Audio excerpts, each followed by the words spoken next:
ഈ ഒരു ഭാഗത്താണ് അതുകൊണ്ടാണ് നമുക്ക് കാണാൻ കഴിയുന്നത്. ഇവിടെ ക്ലിയർ ആയിട്ടുള്ള സ്പേസ് ഉണ്ട്. കാണാം ഇവിടെ തീയില്ല.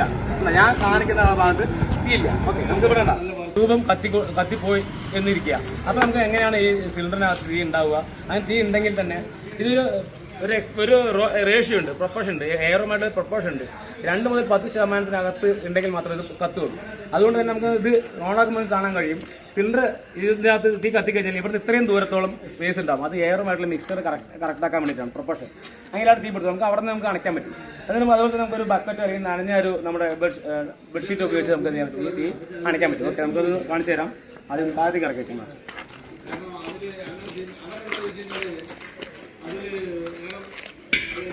ഓക്കെ, ഈ അവസ്ഥയിലാണ് ഉണ്ടാവുക. നമ്മൾ ഗ്യാസ് തുറക്കാൻ ഈ സൈഡ് മാറ്റണം.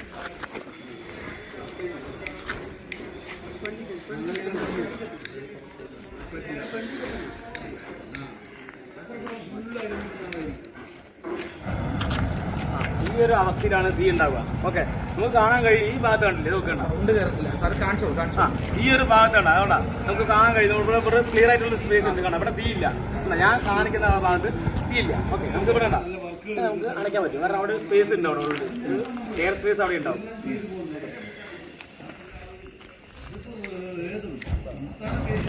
ഓക്കെ, അങ്ങനെയാണെങ്കിൽ നമുക്കൊരു ബക്കറ്റ്, പെയിന്റ് ബക്കറ്റ്, പ്രോപ്പറായിട്ടുള്ള ബക്കറ്റ് ഉപയോഗിച്ച് നമുക്ക് എന്ത് ചെയ്യാൻ പറ്റും? ഇത് നമുക്ക് അണയ്ക്കാൻ പറ്റും.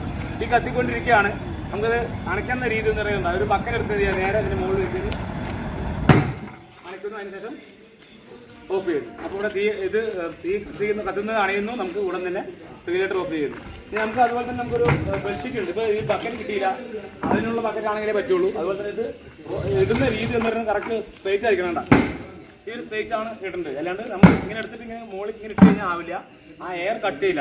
അതിനകത്തുള്ള എയർ മുഴുവൻ കട്ട് ചെയ്യുമ്പോഴാണ് ഇതിനകത്ത് ഈ അണഞ്ഞു പോകുന്നത്. ഓക്കെ, ഇനി നമുക്ക് നമ്മുടെ ഒരു ബെഡ്ഷീറ്റ് ഉണ്ടെങ്കിൽ തന്നെ നമുക്ക് എന്ത് ചെയ്യാൻ പറ്റും? ഇത് അതുപോലെ നമുക്ക് അതുപോലെ ആണ്.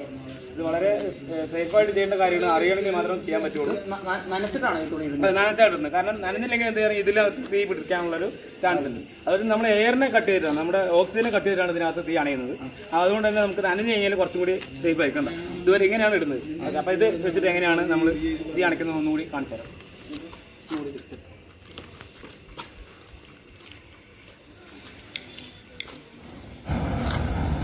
ഈ ഒരു അവസ്ഥയിൽ നിൽക്കുന്നത്.